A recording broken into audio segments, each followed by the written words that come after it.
자, 오늘도 말씀을 통해서 같이 함께 은혜를 나누도록 하겠습니다.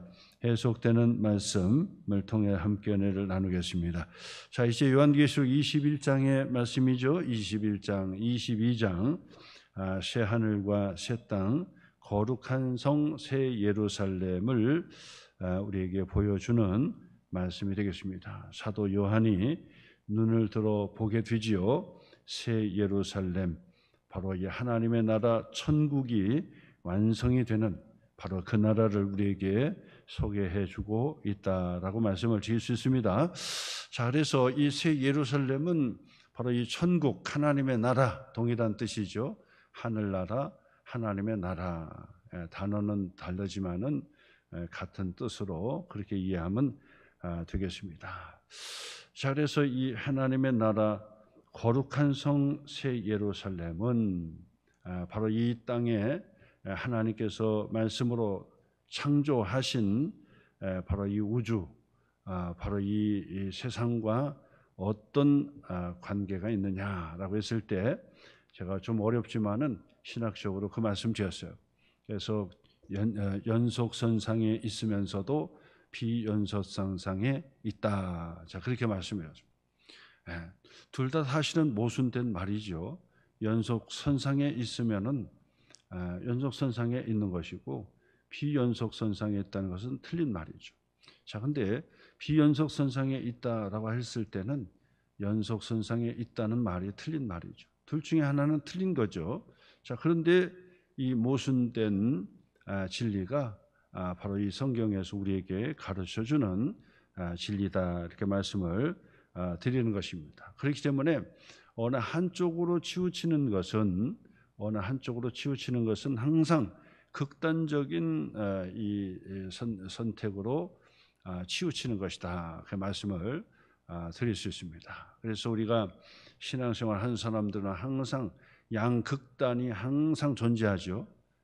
예수님 시대 때도 그렇고 지금 때도 그렇고 항상 그렇게 존재하게 됩니다. 예수님 때도 바리새인들은 보수적인 사람들이고, 그리고 사두개인들은 조금 진보적인 사람들이고, 뭐 진보라고 하지만은 진보도 좋고 보수도 좋고 다 좋은데 문제는 뭐냐면 이 성경 말씀을 우리가 정확하게 이 균형 있게 그리고 온전하게 다 담아낼 수 있는 그런 진리를 추구하는 것이 중요하다.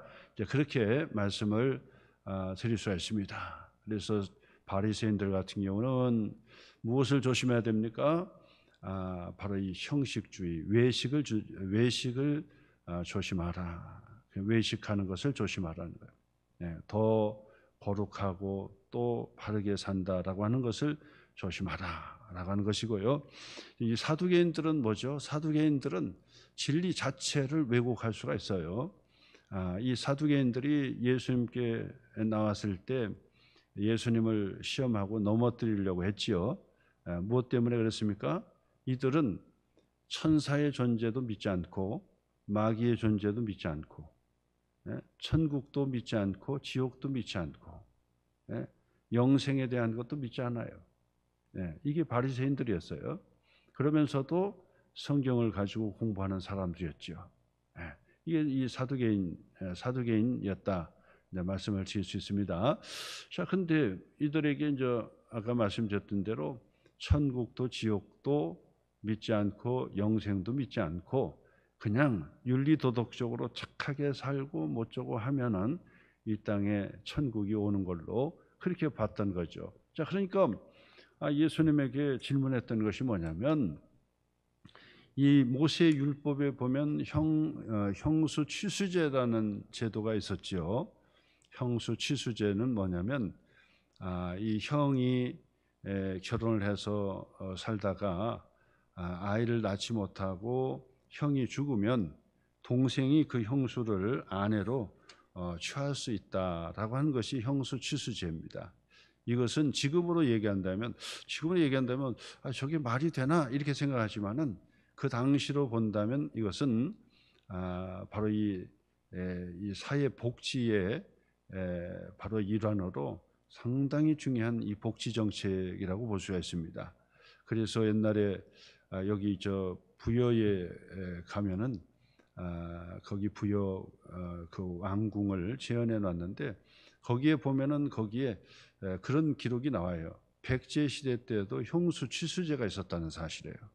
상당히 높은 이 사회 복지의 체제를 갖추었다 이렇게 이야기를 하게 되는 거죠.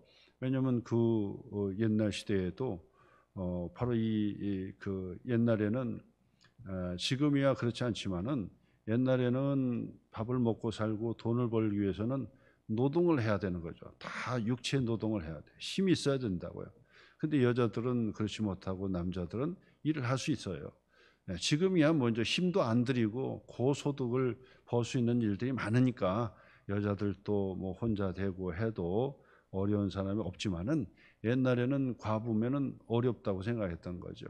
그래서 그 과부가 그 사회에 그러니까 생활을 할 수 있도록 그렇게 이제 제도를 만들었는데 이거는 백제 시대 이전부터 백제 시대보다도 바로 이 성경의 모세 율법에도 그렇게 나와 있는 거예요. 자, 그러니까 이 문제를 가지고 머리가 좋고 똑똑하니까 이 사두개인들이 천국이 없다, 부활이 어디 있느냐, 이렇게 못 믿는 사람들이니까 예수님을 시험하려고 물었던 거예요. 예수님, 한 가지 좀 물어볼 게 있습니다 하고 물어봤는데 그 물어본 거죠. 한 집안에 형제가 여럿 있는데 큰 형이 장가 들고 아내를 취하여 장가 들고 결혼했는데 아이를 낳지 못하고 이 큰 형이 죽었어요.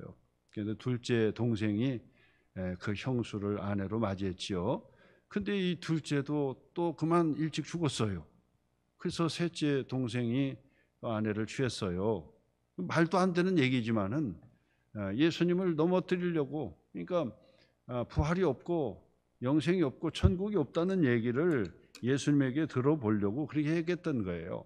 그러니까 예수님께서 뭐라고 대답합니까? 야, 너는 성경을 정말 알지도 못하는구나. 아주 속된 말로 예수님께서 아주 심하게 바보 같다라고 그렇게 지적을 하죠. 어떻게 너는 성경을 알지도 못하느냐? 성경에 그렇게 써 있는 거 어떻게 알 수 있느냐? 그러면서 천국은 시집가고 장가가는 것이 아니다. 그렇게 예수님께서 말씀하셨어요. 그 이야기는 뭐냐면 천국과 지옥이 없고 부활이 없다고 하는 사두개인들을 그렇게 예수님께서 책망하신 것이다라고 말씀을 드릴 수 있습니다. 자, 이처럼 바로 이 새 예루살렘은 연속선상에 있으면서도 비연속선상에 있다. 바로 이 처소가 없다는 사람들하고는 이야기할 필요가 없는 거예요. 천국이 어디 있느냐, 뭐 지옥이 어디 있느냐. 바로 이 땅에서 우리가 전쟁하지 않고 우리가 살면 이것이 천국이지, 우리 하기 나름이지. 이렇게 생각하는 사람하고는 우리가 신앙적인 대화를 할 수가 없어요. 그런 사람들하고는. 자, 근데 중요한 건 뭐냐면 이 천국은 바로 이 세상과 어떻게 다르냐라고 했을 때 하나님께서 창조하신 이 세상과 세상을 다 불로 다 태워버리고 새로운 새 하늘과 새 땅을 만든 것이냐, 그렇게 준비하신 거냐, 아니면 이 하나님이 만드신 이 세상을 다시 더 이 새롭게 만든 것이냐. 그러나 새롭게 만든다 하더라도 뭐 우리가 볼 때 뭐 이 정도가 아니라 그냥 볼 때 골격을 가지고 만든 거 아니라 상상할 수 없을 정도의 새 하늘과 새 땅을 그렇게 만드셨을 것이다라고 하는 그 의견은 두 의견이 있는 거예요. 두 의견이 있어요. 제가 생각을 할 때는 저의 입장을 생각한다면 바로 이 후자에 해당이 될 거다. 저는 그렇게 생각해요. 왜냐하면 하나님께서 이 세상 만물을 또 창조하시고 보시기에 좋았다 했거든요. 그런데 새 하늘과 새 땅, 새 예루살렘을 위해서 다 불덩어리로 다 완전히 없애버리고 그렇게 하지는 않으실 거다. 이것이 연속선상으로 갈 것이다. 그럼에도 불구하고 엄밀히 다른 비연속선상에 그렇게 있을 것이다. 저는 그렇게 보는 거예요. 또 어떤 분들은 성경에 베드로 전후서의 말씀에 보면 이 세상이 다 불타 없어져 버린다고 했지 않느냐. 그러니까 다 없어져 버리고 새로운 새 하늘과 새 땅, 말 그대로 새 하늘과 새 땅에 바로 이 새로운 어떤 이 처소일 것이다. 이제 그렇게 말씀을 하는 분들도 있습니다. 자, 그러나 그 부분에 있어서는 뭐 우리가 뭐 틀리다 맞다를 얘기할 수 없는 거니까 그건 가봐야 아는 것이고요. 분명히 중요한 것은 연속선상으로 이 세상과 비슷한 그런 새하늘과 새 땅일 것이다 해도 엄밀히 따져서는 바로 아주 새로운 그런 하늘과 새 땅일 것이다 라고 하는 것이 분명하지요. 자, 그렇게 해서 우리가 오늘 성경에서도 바로 그 처소를 우리에게 보여주는 것이다. 그래서 오늘 성경 9절 말씀 보니까 7 대접을 가지고 마지막 7 재앙을 담은 7 천사 중에 하나가 나와서 사도 요한에게 그 말을 걸지요. 이리 오라. 그리고 이리 오라고 그러고 내가 신부 곧 어린 양의 아내를 내게 보여줄 것이다. 표시해 보세요. 자, 여기 뭐라고 했습니까? 내가 신부 곧 어린 양의 아내를. 신부는 누구죠? 구원받은 하나님의 자녀들이죠. 어린 양의 아내는요? 똑같은 얘기지만은 어린 양은 예수 그리스도예요. 다시 오실 부활의 예수 그리스도, 다시 오실 예수 그리스도시란 말이에요. 그분의 아내는 누구를 가리키는 걸까요? 구원받은 하나님의 자녀들, 성도들을 가리키는 거죠. 성도들을. 그렇죠?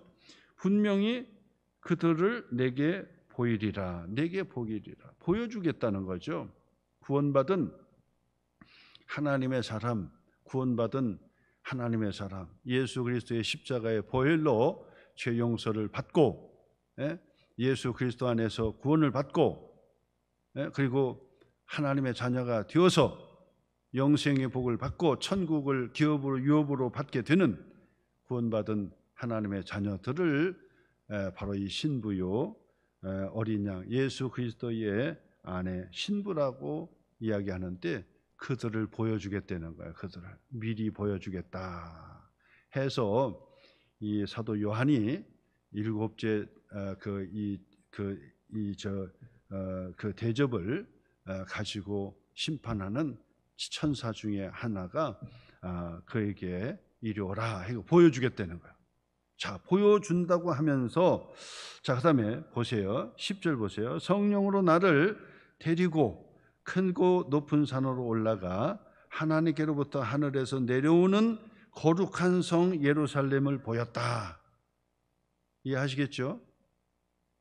자, 여기서 한번 가만히 생각해 보세요. 본문을 앞뒤를 잘 이해를 하시라 그 말이에요. 앞에서 누구를 보여주겠다고 그랬습니까? 신부 어린 양의 아내를 보여주겠다고 그랬고, 그 다음에 높은 산으로 올라가 가지고 누구를 보여줬다, 뭘 보여줬다고요? 거룩한 성 예루살렘을 보여줬다는 거예요. 자, 그러면 결론적으로 이 거룩한 성 예루살렘은 무엇이지요? 누구지요? 라고 하는 질문이 맞겠죠. 거룩한 성 예루살렘은 장소적인 그런 물질적이고 장소적인 그런 스퀘어 그런 그 장소적인 그런 부분이지만은 뒤에서도 또 설명하지만은 그것은 곧 뭐란 얘기입니까? 그것은 곧 누구란 얘기입니까? 성도들이라는 거예요. 성도들. 이건 놀라운 것이죠. 예수님께서도 마찬가지 말씀하셨죠. 제자들이요 예수님과 함께 예루살렘 성을 딱 지나시는데 그 당시 헤롯의 성전이 아주 크고 아름답게 그렇게 건축되고 있었어요. 여러분 솔로몬의 이 성전이 얼마나 크고 아름다웠는지 환상적이었던 거죠. 자, 근데 바빌론의 군대에 의해서 전부 초토화됐어요. 그리고 나서 70년 만에 수룹바벨과 여호수아의 제사장과 함께 바로 이 예루살렘의 이 성전을 다시 완공을 했어요. 다시. 그때 다시 완공을 할 때 그때 성도들이 하나님 앞에 봉헌을 하면서 펑펑펑 울었다는 거예요. 큰 소리로 울었다는 거예요. 근데 그 울음에는 두 가지 의미가 있었다고 그랬어요. 첫째 의미는 뭐냐면 솔로몬의 성전을 기억하는, 그리고 그 성전을 알려줬던 그 성전을 기억하는 사람들이 있었겠지요. 그것을 기억하는 사람들에게는 너무 초라해서 울었던 거예요. 너무 초라해서. 솔로몬 성전과 비교할 수 없을 정도 초라해서. 두 번째로는 뭐냐면 그래도 그 성전이 다시 회복이 되었기 때문에 울었어요.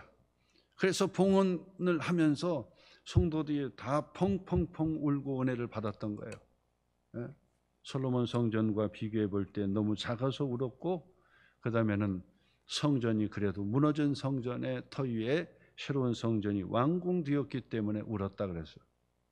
그리고 나서 이 헤롯이라고 하는 아주 정치적인 여우지요.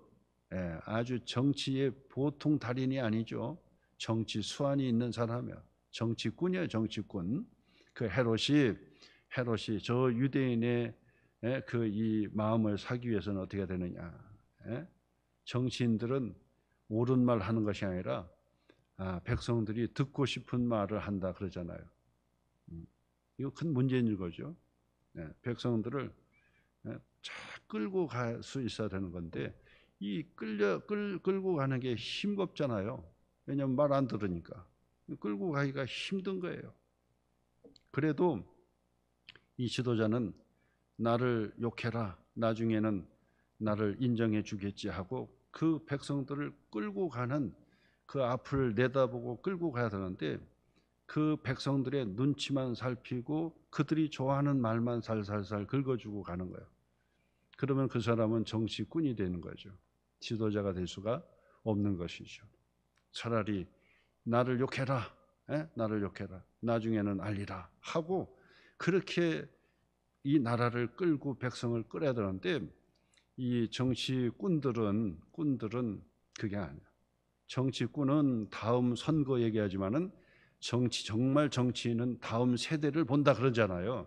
그것처럼 멀리 내다보고 해야지 백성들의 말을 듣고 싶은 말만 살살살 하면은 인기는 얻어가지고 다 될 수는 있겠지요.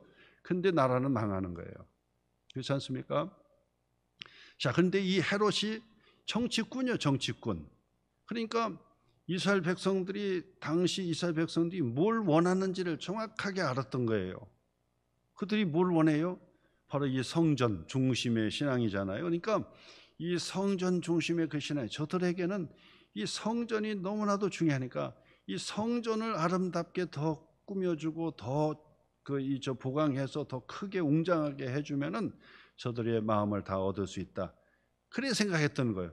적중했던 거죠. 헤롯이 그래서 바로 이 성전을 더 크게 확장을 하면서 이 유대인의 이 민심을, 여론을 다 사로잡고 그렇게 갔던 거예요. 그러니까 예수님은 그를 여우 같은 놈이라고 그렇게 얘기했던 거예요. 여우 같은 놈이라.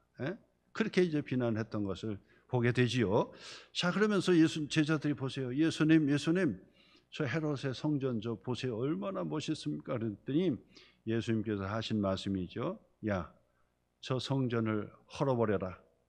내가 하루 만에 도로 지으리라. 3일 만에 도로 지으리라. 그랬단 말이에요. 제자들이 그 당시는 무슨 말인지를 몰랐어요. 이게 도대체 무슨 말씀하시는 거예요? 아니, 이 헤롯의 성전은 수룹바벨과 여호수아가 건축을 했어. 근데 초라했기 때문에 이 정치꾼이, 헤롯 정치꾼이 민심을 살려고 막 그때 당시도 계속해서 몇십 년 동안 건축해 갔던 거예요. 그게요. 더 크게 확장하면서 건축을 해 갔던 거거든요. 근데 그렇게 오래 걸려서 건축을 하는 건데 3일 만에 도로 지으리라? 이게 도대체 무슨 말이냐? 알아듣지 못했어요. 그러나 나중에 예수님 부활 승천하신 이후에 제자들이 깨달았던 거죠. 성전이 뭐예요? 하나님의 임재의 상징이죠. 하나님이 우리와 함께 해주신다는 임재의 상징이 성전이었던 거예요. 그러니까 예수님은 뭐죠? 하나님이 오셨으니까 예수님이 자신이 임마누엘이고 예수님 자신이 성전이었던 거지요. 그러니까 성전을 헐라 3일 만에 도로 지으리라. 그 이야기는 예수님의 죽음과 함께 3일 만에 부활하리라고 하시는 말씀을 가르쳐 주신 말씀이죠. 그러니까 이 성전이 허물어져도 예수님께서 성전 대신 예수님께서 오셨는데, 그리고 그 성전이 지금도 허물어져 있어도 성전 대신 예수님께서 오셨고 예수님이 부활 승천하신 이후에는 예수의 영 성령께서 우리 가운데 처소를 우리의 마음의 처소에 들어오신단 말이에요. 그러니까 보이는 성전이 필요 없어요. 성전이 우리 안에 찾아오신 거예요. 그렇기 때문에 사도 바울은 우리 몸이 뭐라고요? 거룩한 성전이다. 우리가 모인 곳이 바로 거룩한 성전이라는 거예요. 그래서 실질적으로 교회 그러면 성전 그러면 두 가지 교회 성전이 있다는 거예요. 첫째는 뭐냐면 눈에 보이는 성전, 다음에 두 번째는 무형적 교회, 눈에 보이지 않는 성전이요. 눈에 보이는 것이 진짜가 아닌 거죠. 우리는 예배 당일 뿐이지, 그리고 이것을 귀하게 생각하기 때문에 성전하지, 진짜 성전은 바로 성령이 내주하시는 우리 자신이 내가 성전이고 내가 교회인 거예요. 우리 모두가 교회인 거예요. 진짜 교회는 내 자신이에요. 내 자신이 교회예요. 우리가 모인 한 사람 한 사람이 교회가 되는 것입니다. 이처럼 바로 새 예루살렘 성전이, 새 예루살렘 성이 내려온다, 그것을 보여주겠다고 하는 것이 뭐라고요? 바로 어린 양의 신부란 얘기예요. 교회란 얘기입니다. 바로 우리들이라는 겁니다. 자, 그렇기 때문에 한번 여러분 그걸 표시하셔가지고 요것을 놓치는 거예요. 요 단어를 놓치니까 무슨 일이 일어나냐니까, 천국 그러면 뭐만 자꾸 얘기하냐면 천국 가면은 오늘 성경 말씀처럼 귀한 보석 같고 벽옥과 수정같이 맑고, 그 다음에 여기 12보석 나오죠. 12보석이 나오죠. 첫째 기초석은 벽옥이요, 남보석이요, 옥수요, 녹보석이요, 홍만옥이요 하면서 보석들로 막 나온다고. 그러니까 우리가 나중에 천국에 가면 바로 그 보석들로 휘황찬란하게 둘려진 그 천국에서 우리가 살 것이다. 바로 그 천국은 그렇게 화려한 유리바다처럼 막 보석으로 다 깔려 있다라고 그렇게 얘기하는 거예요. 틀린 말은 아니다. 왜? 비연속선상에 있으니까 틀린 말은 아니다. 연속선상에 있다는 의미로 본다면 무슨 의미일까요? 바로 그 천국, 새 예루살렘이죠. 그 천국, 하나님의 나라에 바로 그 찬란한 보석들은 누구라고요? 무엇이 아니라 누구라고 물어야 되는 거예요. 누굽니까? 구원받은 바로 우리들이 있다는 거예요. 그렇잖아요. 논리적으로 맞잖아요. 오늘 성경에 바로 이 천사가 신부 곧 어린 양의 아내를 보여주겠다 해서 새 거룩한 성 예루살렘을 보여줬단 말이에요. 그럼 이 거룩한 성 예루살렘은 바로 어린 양의 신부가 되는 거죠. 어린 양의 신부는 누구예요? 바로 구원받은 바로 우리들이죠. 그러니까 사도 요한은 그 찬란한 보석도 볼 수 있었지만은 찬란한 그 보석들이 바로 환난 가운데, 어려운 가운데서도 믿음을 지키고 신앙생활을 하는 그 성도들이다라고 하는 사실 때문에 감격과 감동을 받았다는 사실을 기억하셔야 됩니다. 제가 이 본문의 말씀을 설교하면서는 아주 그냥 신나게 제가 얘기해요. 왜 그러냐면 지금까지 저도 어렸을 때도 그렇지만 맨날 설교를 들었지만 이 요한계시록의 21장의 이 새 거룩한 성 예루살렘에 대한 이야기를 들으면 전부 다 보석이 있는 천국, 저 천국만 얘기했단 말이에요. 틀린 말은 아니었죠. 그러나 그 보석이 바로 오늘도 환난 가운데, 오늘도 우리가 아무리 편안하고 부유한 집에 살고 해도 우리의 인생은 다 광야 길에서 살아가는 인생이라고 볼 수 있는 거예요. 아무리 먹고 싶은 거 다 먹고 입고 싶은 거 다 하고 싶은 거 다 하고 대궐 같은 그런 궁전에서 그렇게 편안하게 산다 할지라도 인생은 다 누구나 다 광야처럼 그 환난 가운데 사는 거예요. 공중 권세 잡은 자가 늘 우리의 마음을 유혹하기도 하고 실망하게도 하고 외롭게도 하고 고통스럽게도 하고 다 그렇게 만드는 거예요. 그렇기 때문에 우리는 다 믿음으로 사는 그 삶에 늘 광야와 같은 그 거친 들을 우리가 살아간다고요. 그런데 그들에게 향하여 바로 이 사도 요한은 뭐라고 말씀하냐면 천국에 박혀있는 보석이 바로 너희들이다. 너희들이 천국의 보석들이다. 우리 한 사람 한 사람이 천국의 보석이라는 사실을 지적해 주고 싶은 거예요. 이게요. 이걸 우리에게 본문에 우리에게 그걸 가르쳐 준다는, 얼마나 놀랍습니까? 저는 이것을 깨닫고 왜 이것을 이제 알았을까? 뭐 특별히 아는 게 아니라 본문을 정확하게 읽어보니까 아는 거예요.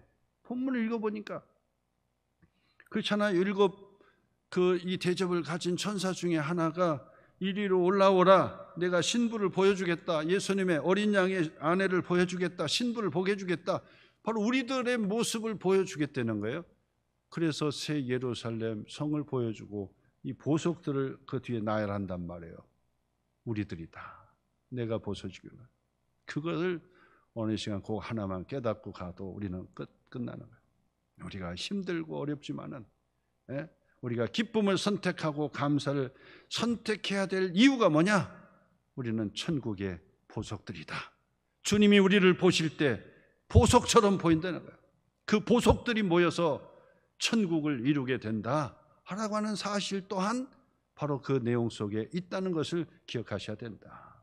물론 물질적으로도 천국에 가면 상상할 수 없는, 이 보석과는 상상할 수 없는 더 찬란한 보석이죠.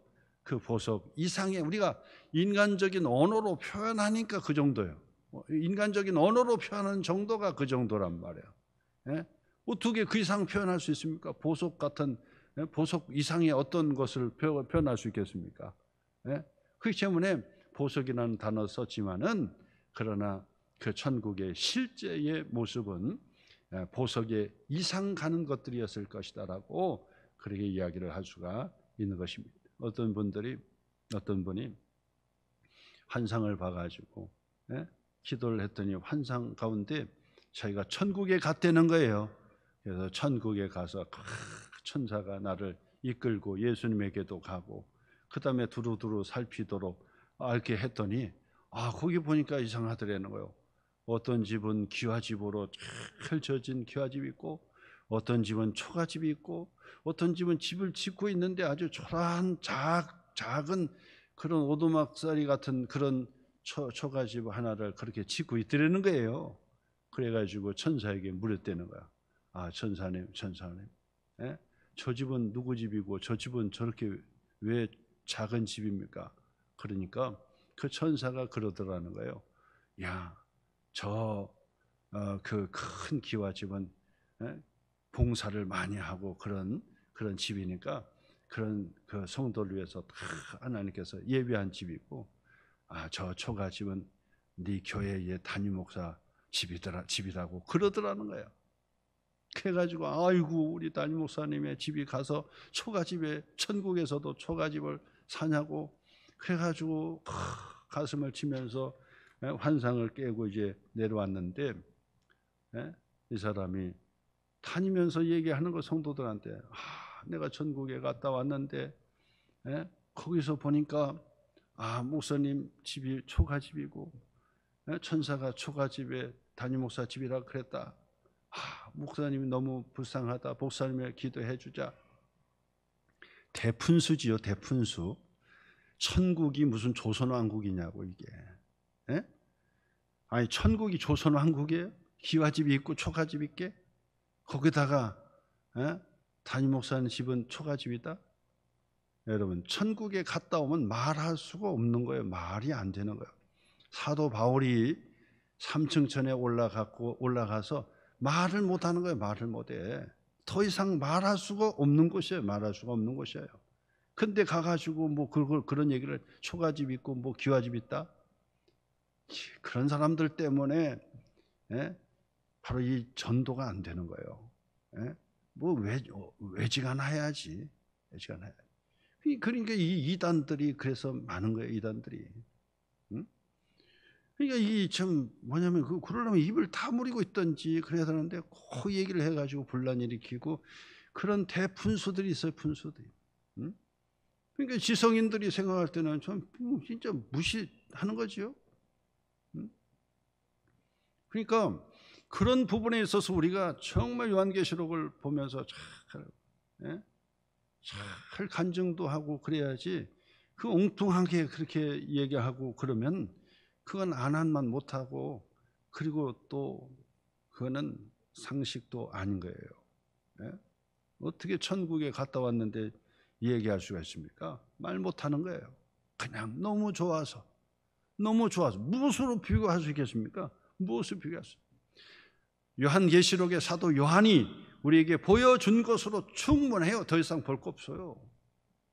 봐도 말 못해요. 봐도 말 못하는 거예요.